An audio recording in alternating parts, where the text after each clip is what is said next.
आपण श्रावण महिन्याबद्दल पाहत होतो.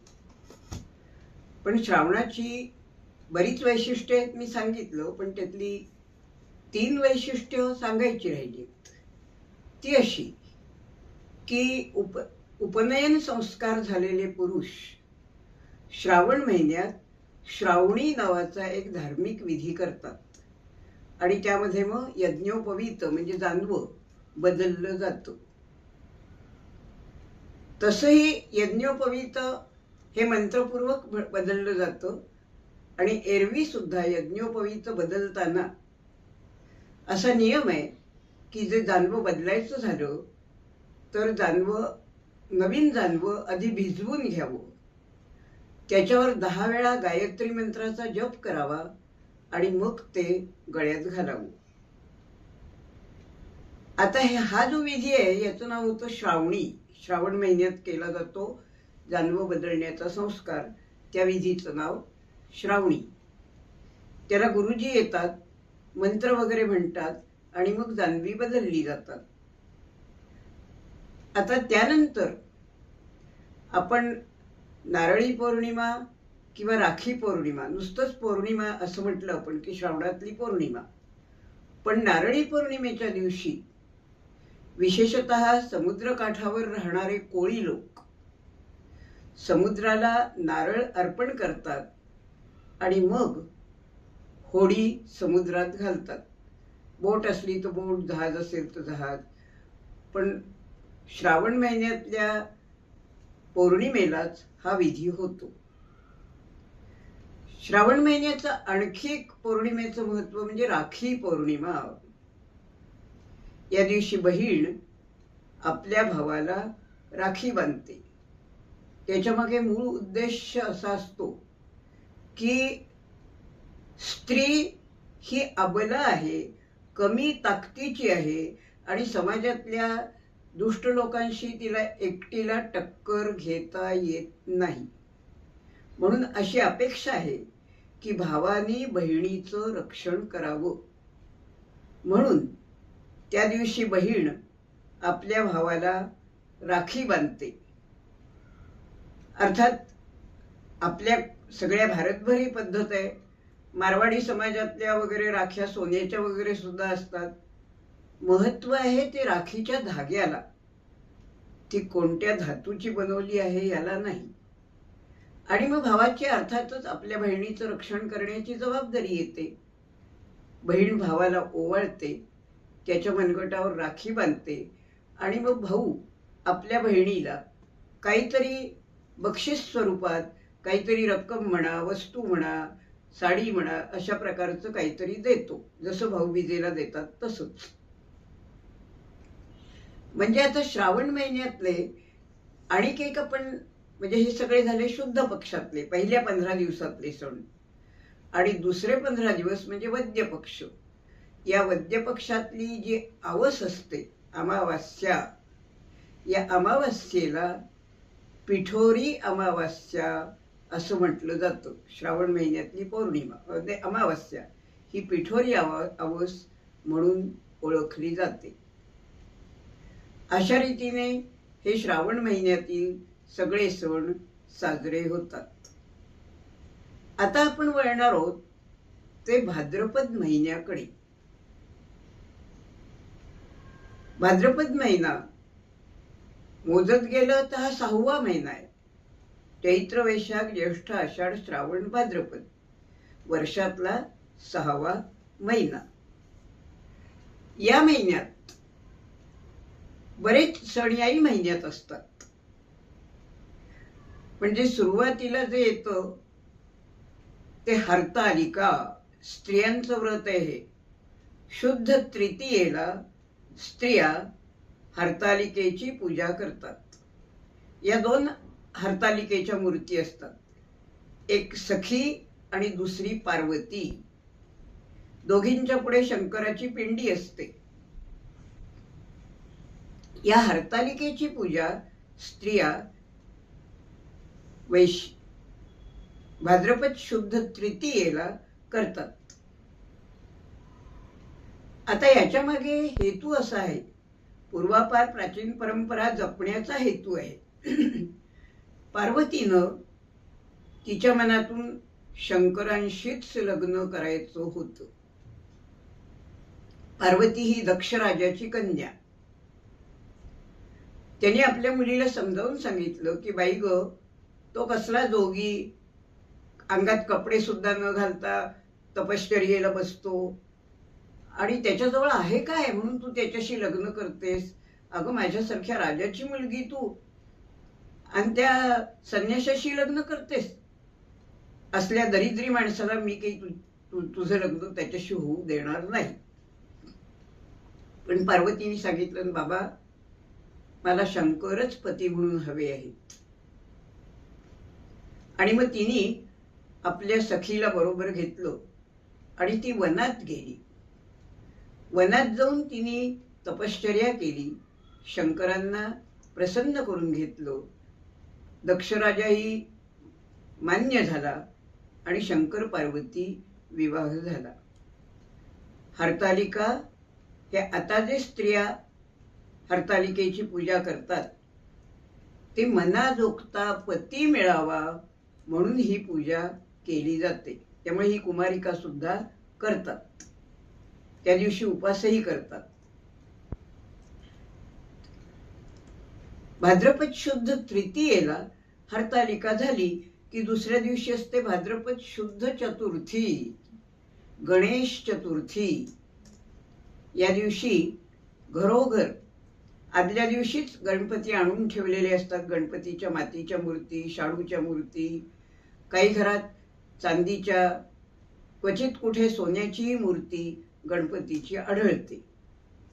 ते घरातल्या देवातल्या गणपतीचीच काही लोक त्या 8-10 दिवसात तो गणपती वेगळा बसवून त्याची पूजा करतात. बाकीचे बाजारातून मातीची मूर्ती आणतात आणि मग या मातीच्या मूर्तीचं त्यांच्या त्यांच्या पद्धतीप्रमाणे त्या दिवशी विसर्जन होतं. अर्थात गणपतीचं आवडतं खाद्य म्हणजे मोदक. गणेश चतुर्थीला घरोघरी उकडीचे मोदक केले जातात. गणपतीचं हे आवडतं खाद्य. आणि गणपतीच्या दिवशी गणपती म्हणून एका ब्राह्मणाला जेवायला बोलवतात. त्याला पोटभर जेवू घालून दक्षिणा वगैरे देतात. म्हणजे हा गणपतीचा ब्राह्मण म्हणून बोलावला जातो. याच गणपतीच्या दिवसात आणि लगेच चतुर्थी झाल्यावर पंचमीला एक व्रत असतं, ऋषी पंचमी. त्याला ऋषी पंचमी असं म्हणतात. ही ऋषी पंचमी वनात ऋषी राहत असत तेव्हा जे वनात पिकेल तेच खात असत, त्याची आठवण म्हणून त्या दिवशी बैलाच्या श्रमाने झालेलं काहीही खायचं नाही असा एक प्रघात आहे. म्हणजे तुम्ही मळ्यात मोठ चालवली आणि मोठ्याने बैल लावून पाणी घातलं तर ते झालेल्या भाजीपाला किंवा ते झालेले पदार्थ ऋषी पंचमीच्या दिवशी खायला चालत नाही. बैलाच्या कष्टाचं काही खायचं नसतं. हा ऋषी पंचमीचा दिवस झाला, भाद्रपद महिन्यातली शुद्ध पंचमी. आता गणपती हा कोणाचा 1.5 दिवसाचाच असतो. बहुतेक सगळे जे कोकणस्थ ब्राह्मण असतात त्यांच्याकडे 1.5 दिवसाचाच गणपती असतो. मग कोणाचा त्यांच्या प्रथेप्रमाणे 5 दिवसाचा, कोणाचा 7 दिवसाचा, तो कोणाचा 10 दिवसाचा असतो. ज्याची त्याची जी परंपरागत पिढीजात पद्धती असेल त्याप्रमाणे तितके दिवस हे गणपती बसतात. गणपतीत मुख्य वाव मिळतो तो घरातल्या सगळ्या स्त्री पुरुषांना, मुलांना, सगळ्यांना. कारण त्याची सजावट करतात आणि या सजावटीत खूप कौशल्य दाखवलं जातं. दिव्यांच्या माळा वगैरे तर लावतातच, पण अनेक प्रकारची सजावट, मग त्यात हस्तकलेला भरपूर वाव असतो. आणि अशी सजावट करून जितक्या दिवसाचा गणपती असेल तितक्या दिवशी सकाळ संध्याकाळ गणेशाची आरती केली जाते आणि प्रत्येक वेळेला वेगळा नैवेद्य दाखवून आरतीनंतर तो प्रसाद म्हणून वाटला जातो. गणपती उत्सव झाल्यानंतर जर जास्त दिवसाचा गणपती असेल तर ऋषीपंचमी मध्ये येते, पण ज्यांचा 1.5 दिवसाचाच गणपती आहे त्यांची ऋषीपंचमी गणेशोत्सवानंतर येते. आता हा गणपती उत्सव झाला एकदा, अनंत चतुर्दशीच्या दिवशी सगळे सार्वजनिक गणपती सुद्धा उठवतात आणि मिरवणुकीनं नदीवर नेऊन त्या मूर्तींचं विसर्जन होतं. आता यामध्ये मोठ्या मूर्ती असतात तिथे बारक्या मूर्तीवर प्राणप्रतिष्ठा केली जाते. मोठा गणपती मागे सजावट आणि देखाव्यासाठी ठेवला जातो. विसर्जनाच्या दिवशी ज्याची प्राणप्रतिष्ठा केलेली असते ती बारकी मूर्तीच विसर्जित केली जाते. आणि त्याच्या मागे कल्पना अशी आहे, आता जिथे गणपती आणि हरताळका एकत्र असतात तिथे गणपतींबरोबरच हरतालिकांचं विसर्जन केलं जातं. आता यामागे कल्पना काय आहे ती पहा. म्हणजे आपण म्हटल्याप्रमाणे सजावटीला वावय, अनेक प्रकारचे नैवेद्य दाखवता येतात देवाला, हे तर सगळं आहेच. पण याच्या मागे कल्पना अशी आहे की देवानं आपल्या घरी मुक्काम करावा आणि म्हणून पोचवताना सुद्धा त्याला पुढच्या वर्षीचं निमंत्रण दिलं जातं की देवा आत्ता तू चालल्यास खरा, पण आमच्याकडे दरवर्षी येत जा. गणपती बाप्पा मोरया, पुढच्या वर्षी लवकर या, अशी घोषणा देत देत नदीवर गणपती नेऊन त्यांचं विसर्जन करतात. हे झालं गणपतीचं भाद्रपद महिन्यातल्या. भाद्रपद महिन्यात मुख्यत्वे येणारे आणि गौरीचा सण. गणपतीच्या दिवसातच गौरी बसतात. या 2 असतात, एक ज्येष्ठा गौर आणि दुसरी कनिष्ठा गौर. अर्थात तुमच्याकडे ज्याप्रमाणे प्रथा असेल त्याप्रमाणे काहींकडे गौरी, देवातल्याच गौरीला, अन्नपूर्णेला गौरी म्हणून तिची पूजा करतात. काहींकडे पितळ्याचे मुखवटे असतात, काहींकडे मातीचे मुखवटे असतात, तर काही लोक उभ्या गौरी बसवतात. म्हणजे 2 उभ्या गौरी करतात आणि त्यांना वस्त्र वगैरे नेसवली जातात. मग त्यांच्या पुढे आरस मात्र पाहण्यासारखी असते. फराळाचे सगळे पदार्थ तयार करतात आणि गौरींच्या पुढे हे फराळाचे पदार्थ आणि फळं मांडली जातात आणि गौरी विसर्जनानंतरच हे पदार्थ प्रसाद म्हणून वाटले जातात. गौरींचा सण 3 दिवसाचा असतो. एक दिवस गौरींचं आगमन असतं, दुसऱ्या दिवशी गौरीची सवाष्ण जेवायला बोलवतात म्हणजे गौरी जेवण असतं, आणि तिसऱ्या दिवशी गौरी विसर्जन असतं. आता भाद्रपदात आणखी दुसरा पंधरवडा. पहिला पंधरवडा हा सणावारांनी भरलेला शुभ आनंदाचा असतो, पण भाद्रपदाचा दुसरा पंधरवडा मात्र पितृ पंधरवडा म्हणून ओळखला जातो. प्रत्येकाची अशी इच्छा असते की आपलं वैभव आपल्या पितरांनी बघावं, म्हणून हा पितृ पंधरवडा आहे. मग त्या 15 दिवसात केव्हा तरी पितरांच्या नावाने ब्राह्मण जेवायला बोलवले जातात. हा पितृ पंधरवडा. आणि पितृ पंधरवड्यात कोणतंही शुभ कार्य करत नाहीत. मुहूर्त कुठल्याही कामाला पाहायचा झाला तरी तो पितृ पंधरवड्यातला धरला जात नाही. कारण त्यावेळी त्या 15 दिवसात पितर आपल्याकडे आलेले असतात. पितर याचा अर्थ आपल्याच घराण्यातल्या मृत व्यक्ती असं समजलं जातं की आपल्या वंशजांचं वैभव त्यांनी पाहावं आणि त्यांच्या आत्म्याला सुख मिळावं. भाद्रपद महिना अशा रीतीने संपतो. मग येतो महिना अश्विन महिना. सगळेच महिने असे धामधुमीचे असतात भारतीय लोकांना. अश्विन महिना तर आणखी धामधुमीचा. पहिले 9 दिवस असतं नवरात्र. त्यावेळी देवी तुमच्या घरी 9 दिवस 9 रात्री मुक्काम करते. आणि याच नवरात्रात अष्टमीच्या दिवशी म्हणजे शुद्ध अष्टमीच्या दिवशी देवी पुढे घागरी फुंकण्याचा कार्यक्रमही काही ठिकाणी रूढ आहे. ज्यांच्याकडे घागरी फुंकतात त्यांच्याकडे दरवर्षी या घागरी फुंकण्याचा कार्यक्रम अष्टमीला होतो. नवीन लग्न झालेल्या मुली सुद्धा घागरी फुंकतात.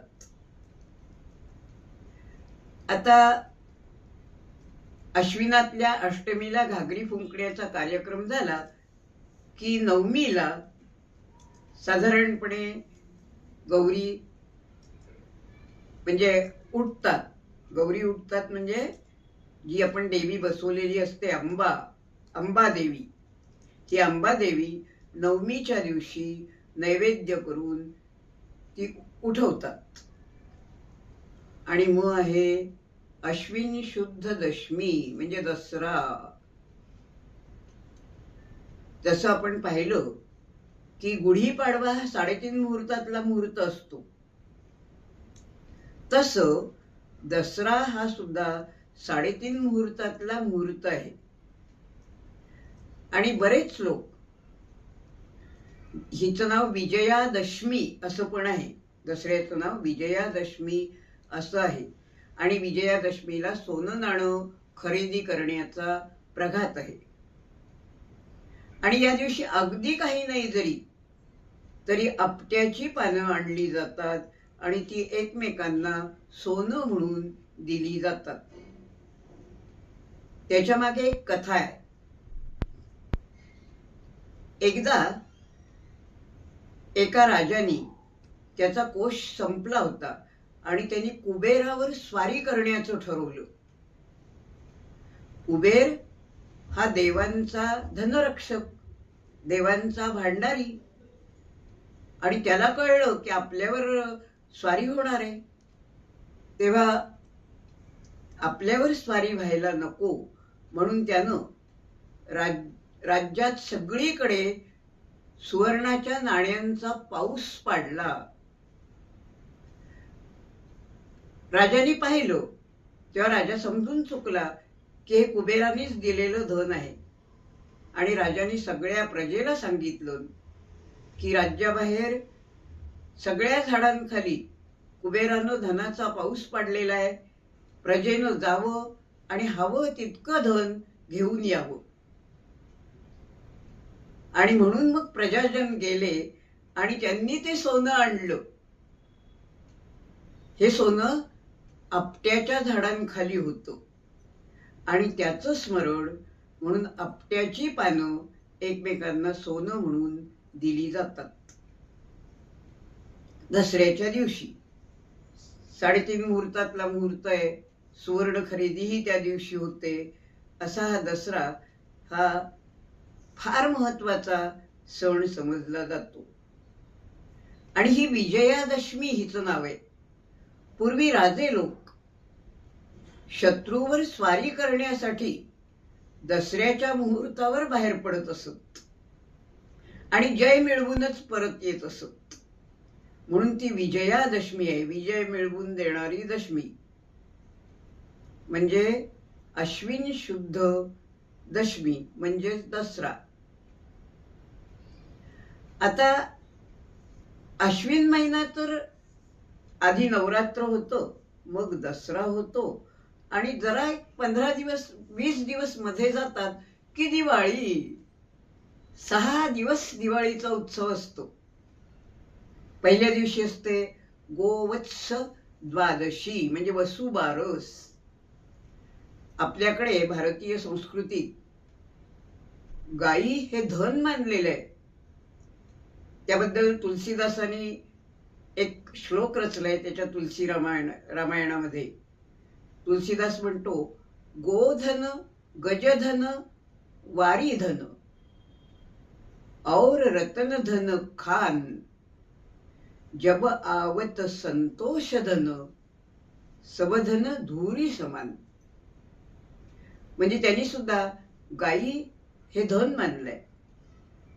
हत्ती हे वैभव आहे. वारीधन म्हणजे घोडे. पूर्वी पहा, घोडदळ असे, अश्वदल असे आणि गोधन असे. प्रत्येकाकडे, श्रीमंत राजांकडे ही वाहनं असतच आणि ती धनासमान महत्वाची मानली जात. की त्याच्याकडे किती स्वारांचं घोडदळ आहे, त्याच्याकडे गजदल किती आहे. कारण ही वाहनं एरवी वाहतुकीला उपयोगी पडतच असत, पण युद्धात यांचा फार मोठा उपयोग होत असे. आता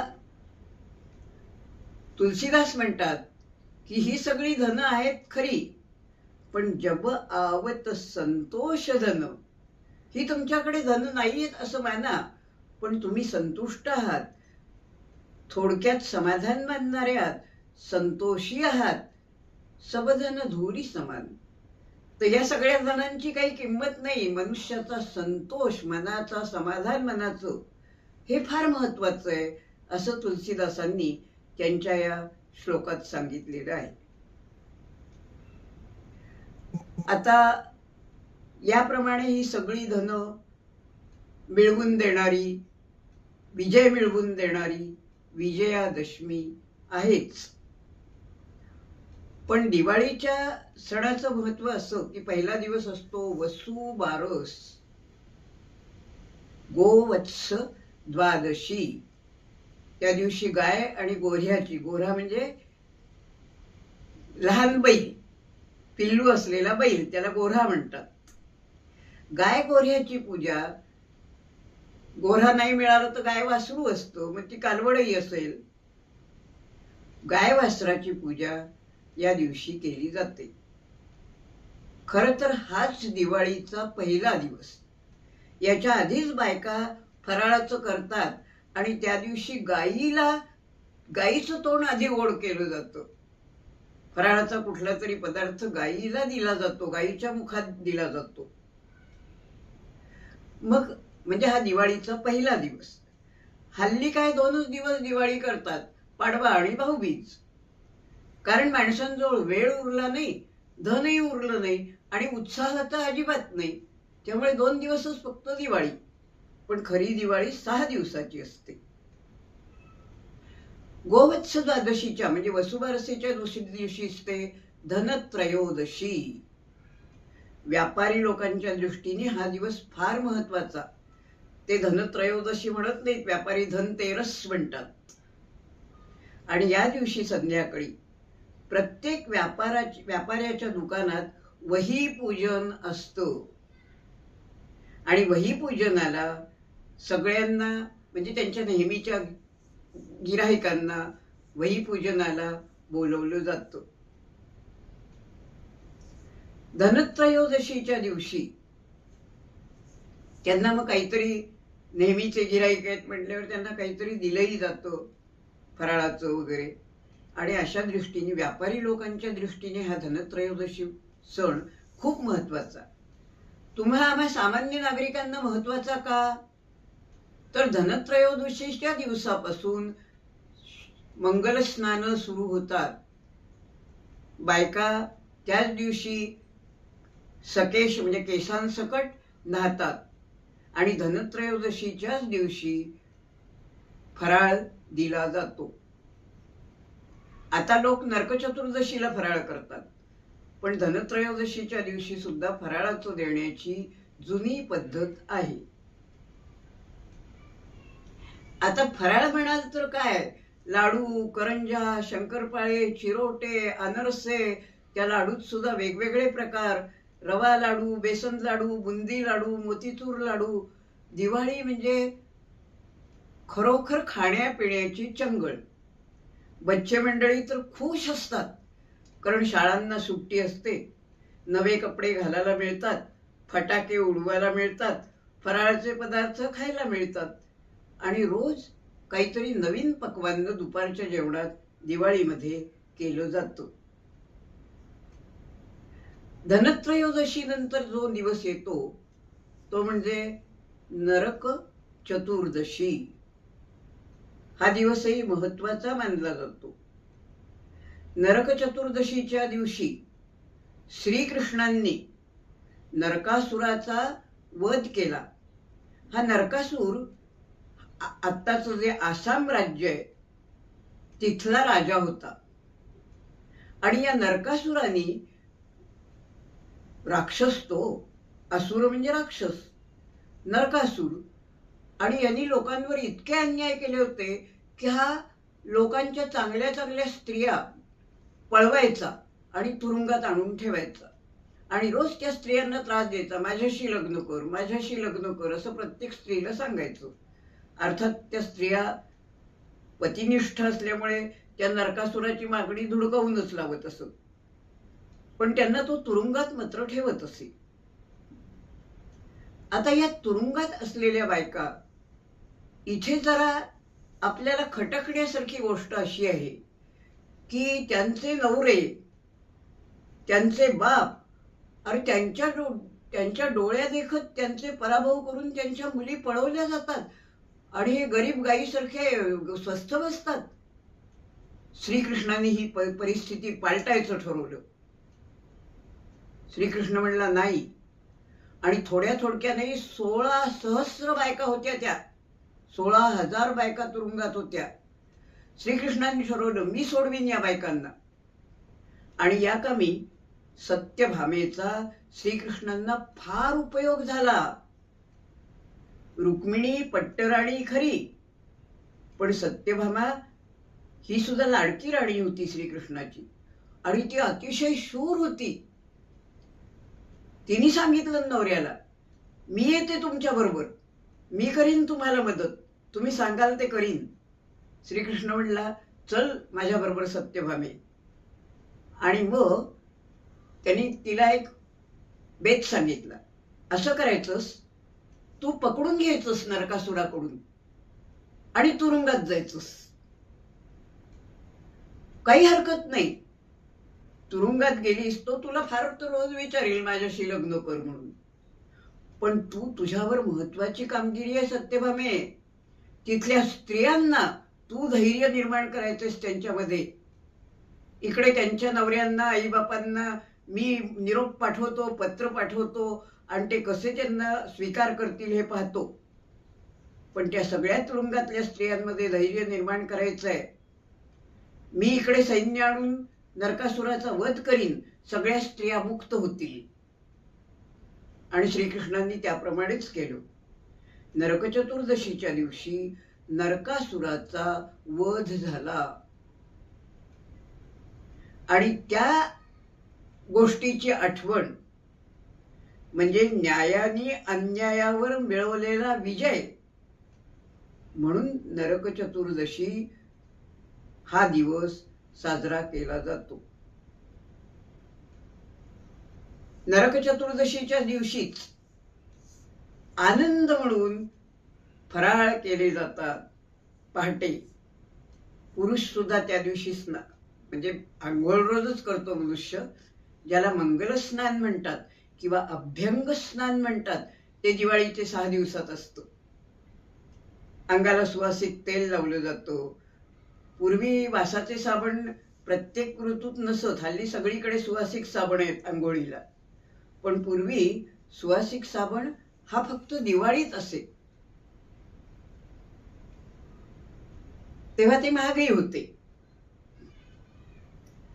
आणि मग या नरक चतुर्दशीच्या दिवशी नरकासुराचा वध झाला म्हणून सगळेजण आनंद साजरा करतात. आणि म्हणून त्या दिवशी नरक चतुर्दशीच्या दिवशी जसं धनत्रयोदशीच्या दिवशी स्त्रिया मंगल स्नान करतात, नरक चतुर्दशीच्या दिवशी प्रत्येक स्त्री आपल्या नवऱ्याच्या अंगाला तेल लावते, सुवासिक तेल, आणि नवऱ्याला आंघोळ घालते. एरवी 12 महिने ज्याची तो आंघोळ करतोच, पण त्या दिवशी नवऱ्याचं कौतुक म्हणून नवऱ्याला आंघोळ घातली जाते. आणि पुढचे सगळे दिवस जेव्हा जेव्हा शक्य होईल, प्रत्येक स्त्री आपल्या नवऱ्याच्या अंगाला दिवाळीत रोज तेल लावते, त्याला उटणं देते. उटणं म्हणजे सगळ्या सुगंधी पदार्थांची पावडर असते. ते उटणं अंगाला लावून आंघोळ केली की अंग स्वच्छ तर होतच, पण अंगाला सुवासही येत राहतो. तर उटणं त्या दिवसात लावलं जातं अंगाला. नरक चतुर्दशीचा दिवस संपला, त्या दिवसापासून रोज पक्वान्न तयार केलं जातं जेवणात. नरक चतुर्दशीच्या दुसऱ्या दिवशी असतो अमावस्येचा दिवस. अमावस्या, पौर्णिमा आणि अमावस्या हे 2 दिवस फार महत्वाचे असतात. आणि अमावस्येला लक्ष्मी सगळीकडे संचार करत असते, आणि म्हणून अमावस्येच्या दिवशी संध्याकाळी लक्ष्मी पूजन घरोघर साजरं होतं.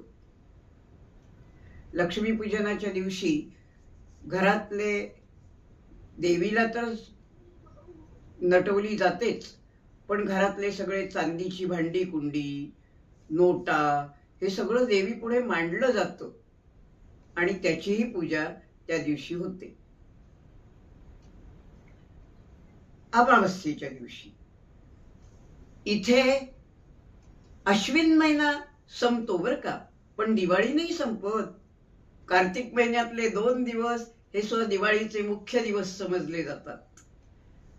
बलिप्रतिपदा, बळीराजाला या दिवशी वामनाने पाताळात गाडलं. तो बळीराजा राक्षस होता खरा, पण दानशूर होता, आणि केवळ त्याच्या त्या स्मृतीसाठी त्या प्रतिपदेला बलिप्रतिपदा हे नाव दिलं गेलेलं आहे. बलिप्रतिपदेलाच पाडवा असंही म्हणतात, दिवाळीतला पाडवा. या दिवशी प्रत्येक पत्नी आपल्या पतीला ओवाळते आणि भेटस्वरूप म्हणून पती तिला भरभक्कम काहीतरी भेट देतो. त्यानंतर असतो भाऊबीजेचा दिवस. हा तर बहीण भावांच्या प्रेमाचा दिवस. बहिणीच्या ओवाळण्यात आता व्यवहार आला की काय देईल भाऊ, मग मागायचं त्याच्याजवळ, मला अमुक दे भाऊबीजेला. पण पूर्वी तसं नव्हतं. आपल्या भावाचं चांगलं व्हावं या इच्छेने प्रत्येक स्त्री भावाला आपल्या घरी बोलवून स्नान वगैरे घालून फराळाचे पदार्थ आणि चांगलं पक्वान्न करून त्याला खायला घालत असे, आणि मग त्याचं मंगल व्हावं या इच्छेने त्याला औक्षण करत असे. हा भाऊबीज हा दिवाळीतला शेवटचा दिवस.